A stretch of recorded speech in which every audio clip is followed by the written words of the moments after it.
Hi everyone, and I'm Faiz, and I'll be presenting the introduction part. Moving on to fluid mechanics. The production process of isopropyl alcohol involves a thorough examination of fluid mechanics. Fluid mechanics intersect with reactor design, fluid flow in pipelines, heat transfer, and catalyst bed configuration, ensuring efficient and safe operation of unit operations within the plant.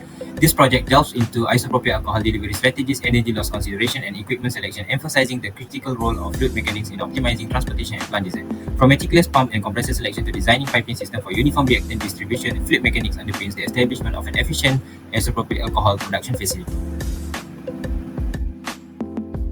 The cost principle of chemical engineering provides a foundational understanding of the core concepts driving chemical processes and industrial operations. Chemical engineering integrates principles from chemistry, physics, mathematics, and engineering to develop, optimize, and manage systems converting raw materials into valuable products. Focusing on our project, we will convert propane into isopropyl alcohol. This project delves into reactor design, process flow diagrams, adherence to critical process conditions like temperature and pressure, heat management, and environmental consideration. By applying principle of mass and energy balance, the project ensures efficiency and optimal resource utilization in industry methanol production plants. Isopropyl alcohol, a colorless flammable compound, finds extensive use as a solvent, disinfectant, and antiseptic agent across various industries. The direct hydration method, converting propylene to isopropyl alcohol, stands as the most common and commercially significant approach, characterized by its homogeneity, low corrosion effects, and operation at low pressure, which is 80 bar at around 270 degrees Celsius. Moving on to fluid mechanics. The production process of isopropyl alcohol involves a thorough examination of fluid mechanics. Fluid mechanics intersect with reactor design, fluid flow in pipelines, heat transfer, and catalyst bed configuration, ensuring efficient and safe operation of unit operations within the plant. This project delves into isopropyl alcohol delivery strategies, energy loss consideration, and equipment selection, emphasizing the critical role of fluid mechanics in optimizing transportation and plant design.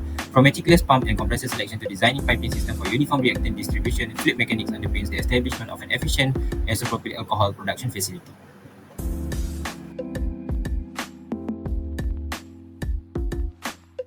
For process flow description, we have propylene and water coming into the process unit through heat exchanger and pump, while pump is being used to increase the temperature and maintain the flow rate of the mixture.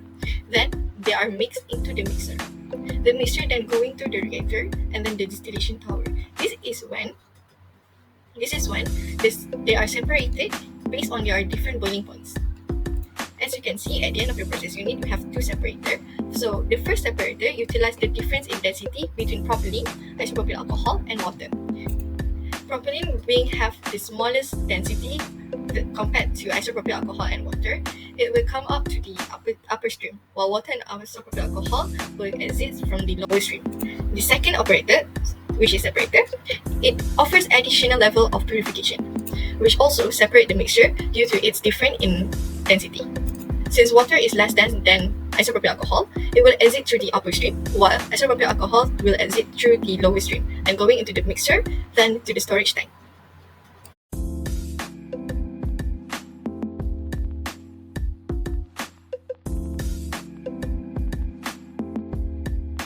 Hi everyone, my name is Harid. I'm going to talk about reactive process unit. So this is our reactor. For this reactor, the function factor for propylene is 66%, which is created with efficiency of temperature. For the inlet sink, the water inlet is in ratio 1:1 compared to propylene.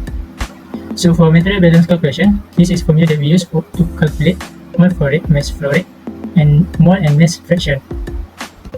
This is the calculation for mole flow rate. So this is the calculation for mass flow rate. And this is calculation for mole and mass fraction. Next, we're going to talk about energy balance calculation. So this is our reference state. So this is the formula that we use to calculate it for temperature change, phase change, pressure change, and also to calculate delta H, which is equal to Q. And this is our calculation for H1, which is propylene inlet. This is our calculation for H2, which is water inlet. Next, this is how we calculate H3 and H4, which is propylene and water outlet. Next, we calculate for H5, which is isopropyl alcohol outlet. And lastly, we calculate for Q, which is equal to delta H, using the formula that we already showed you before. And that's all for me. Thank you. And I'll be explaining non-reactive unit operation. So for this distillation tower, we have few assumptions where we assume in the inlet stream, both isopropyl alcohol and water are in liquid phases, while potential energy, kinetic energy, and work assumed to be zero. For outlet stream, both isopropyl and water at the top outlet are in the vapor phase, while in bottom outlet, isopropyl alcohol in liquid phase. We'll start off by calculating the mole flow rate, where the inlet stream is taken from outlet stream of reactor, and the top product stream will assume that it consists of 70% of the feed stream and 100% of propylene and water distilled through top stream. For bottom stream, we calculate by using the equation all in equals to all out, which means feed equals to top stream plus bottom stream. Next, we'll be calculating the mole fraction, which is calculated by dividing the mole flow rate of the substance with its total mole flow rate of the stream. So for example, for bottom outlet stream, we got 1.0 because it consists of 100% of isopropyl alcohol. For this slide, we are calculating mass flow rate and mass fraction. We calculated the mass flow rate by multiplying its mole flow rate with its molar mass. While for mass fraction, we divided the mass flow rate of substance with its total mass flow rate of the stream. Now, we are going to be calculating energy balance for distillation tower. Before calculating, we need to state the reference state for each substance. So as you can see, this is our diagram and our table. So this is the calculation for enthalpy of inlet stream. For H1, it is propylene, H2 isopropyl alcohol, and H3 for water. Three of them went through only pressure change, hence why they are using the same formula only, which is V delta P.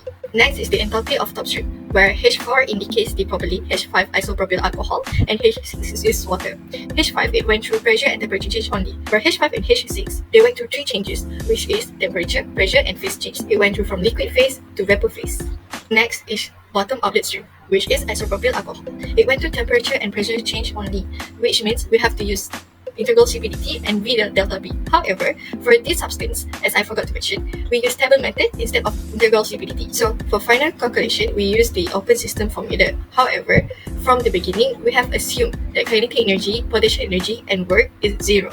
Hence why delta H equals to Q.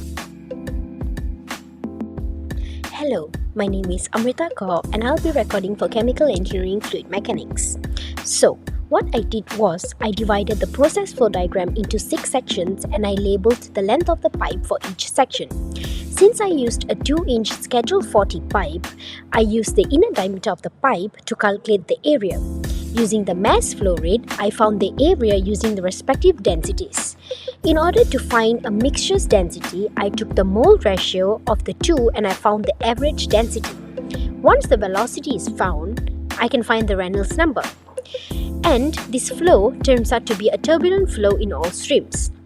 Next, using the friction factor formula, I found the friction factor. I took into account the length, fittings, and diameter of the pipe to determine the overall friction of the fluid flow.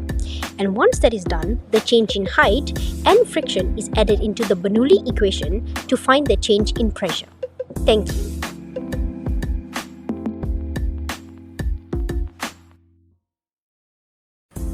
Hello everyone, I'm Eileen. Today I'm going to discuss delivering strategies for the safe handling and transport of isopropyl alcohol, a highly flammable substance crucial in various industrial processes.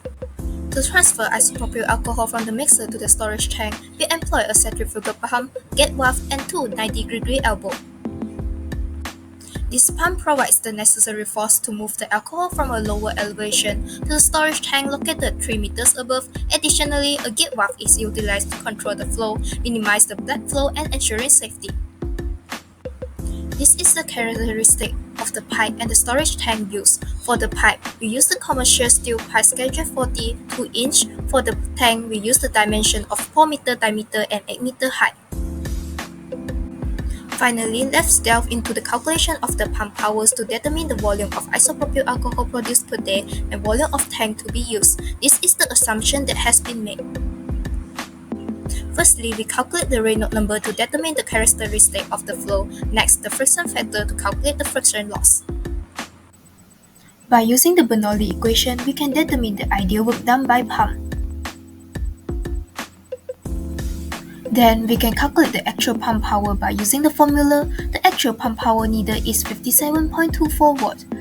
After this, we can calculate the volume of isopropyl alcohol produced per day. The maximum volume of isopropyl alcohol that can produce per day is 72.66 meter cubed.